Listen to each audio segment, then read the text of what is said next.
Dr. Mary Lou McDonald, 3 minutes. Gramagat, Ceann Comhairle. And can I just say, I see arriving in some of the Stardust families who have handed in a petition today, so I want to extend a very warm welcome to them and wish them the very best in their campaign to reopen the inquest into that fire on St Valentine's Day 1981, Fáilte. Taoiseach, at the weekend, to rapturous applause, you made the bold claim that you would, if re-elected, deliver 5 years of tax cuts. You didn't couch your comments with the word "but", and you didn't explain to people that your plan was to give with one hand and to take back with the other. And yet this is exactly what we see with the latest announcement. The tens of thousands of workers, many of them very, very low paid workers, are going to lose their entitlement to claim flat rate expenses. This was confirmed in a response by Minister Donoghue to a parliamentary question put down by my colleague Teachta Pearse Doherty last week. We're talking here, Taoiseach, about a few bob that workers claim to cover the cost of equipment that they need for work, to cover things like uniforms, things like tools, things like stationery. We're not talking about wholesale tax breaks here, which others, as you know, enjoy, Taoiseach.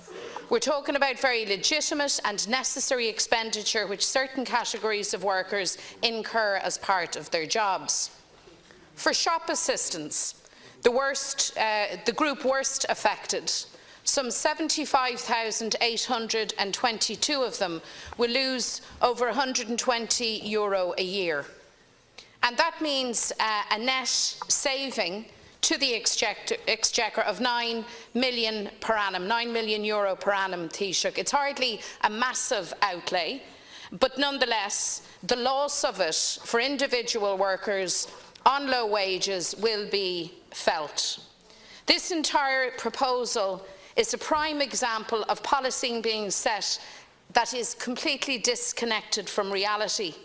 The high cost of living weighing down on ordinary workers cannot be tackled if the taxman snipes away at the very modest and necessary expenses that they can claim. Contrast that with your treatment of the super rich. As of this summer, there were nearly 500 high wealth individuals here who possess wealth in excess of 50 million each. In 2015, that cohort claimed a combined €93 million in tax credits, a great multiple of that claimed by low-paid workers. 45 million of that, Taoiseach, was claimed in capital allowances, mostly by landlords claiming tax reliefs for furniture. So the very rich can avail of €93 million worth of tax reliefs, Taoiseach, and yet you want to scrap the very small tax relief for a couple of euros a week for ordinary working people. I think this is unbelievable. Ending the tax break for banks would have brought in €175 million. Ending the tax break for multinational corporations, last Ceann Comhairle, who onshore intangible assets, would have raised €750 million. So when it comes to priorities, it's obvious where you stand. Ordinary workers fall to the bottom of the pile yet again. So I want to ask you, Taoiseach, if you will instruct Revenue to scrap this move without delay. Thanks very much, Deputy. I'm happy to clarify the situation. The Revenue Commissioner has an ongoing review of concessionary flat rate expenses, and the review is to ensure that the expenses granted are still justified and are appropriate to modern-day employments and work practices. As a result, they've said that certain flat rate reductions for tax purposes on a flat rate basis may be withdrawn in certain sectors. This would not have an effective date and would not take place before the 1st of January 2020. So this will have no impact on people's incomes for next year and no impact on the budget announcements or budget calculations for 2019. Revenue is independent in the administration of the tax code, and this issue relates to concessionary practices operated for ease of administration. There will be no change to the general rules set out in legislation, and all employees will still be able to claim deductions for valid expenses incurred to the extent not reimbursed by the employer. So while certain employees may no longer be able to get a deduction on a universal flat rate basis, they will still be able to get a deduction on a specific vouched basis. So it's a move away from flat rate expenses to a vouched basis and won't take effect until the 1st of January 2020, if at all. So I'm certainly happy to clarify that for the Deputy. I've seen some coverage of it which would give you a very different impression as to what's happening. But I am interested to see that the Deputy once again returns to the theme of the super rich and my priorities. And that, I think, causes me to ask a question about the Deputy's relations with the super rich and the Deputy's priorities.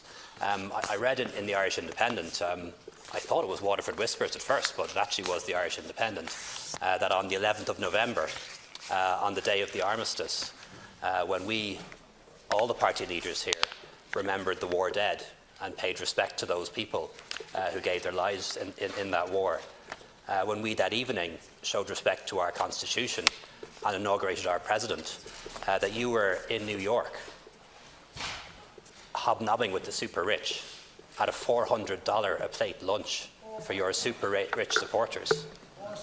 Do you not see any hypocrisy in that? You coming in here day after day, accusing us of having some sort of special relationship with the future rich, accusing us of having the wrong priorities. And on the day of the armistice, a particularly important day for Protestant and Unionist people in this country, on the day we inaugurate our President, the day we show respect for our Constitution, you were in New York drinking champagne and eating €400 plate lunches with the super rich. And McDonald, you have 1 minute. And on the 14th, I think, of November, I was down in Sligo Grammar in a remembrance service, which was absolutely wonderful and inclusive.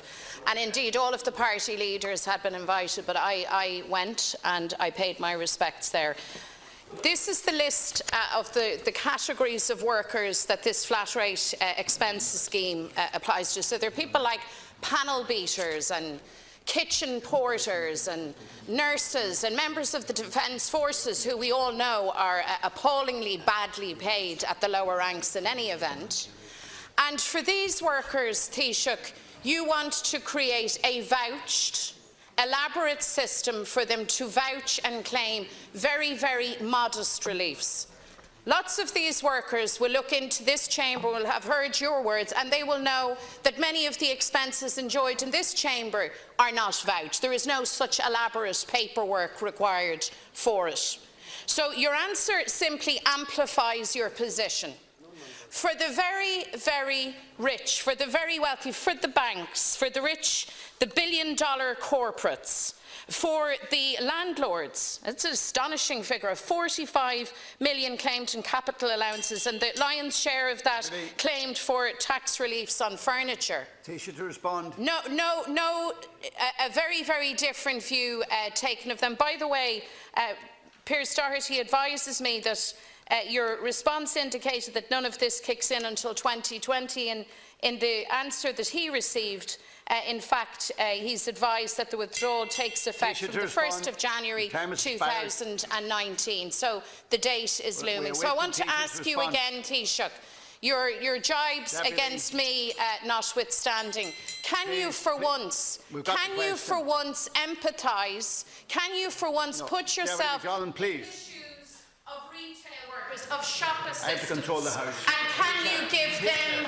a break for once? To respond, Taoiseach. Can call it just this rank hypocrisy from Sinn Féin. You know, we hear it far too often.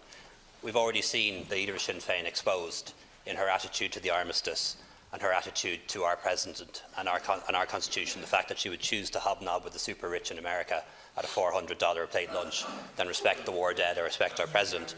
We see Sinn Féin trying to claim that somehow that they can put themselves in the shoes of low-paid shop workers, while we know for years and years and years they told porkies about their own salaries, this false claim that they were living on the average industrial wage, when we actually know you were doing, you were living very well on the wages you were claiming.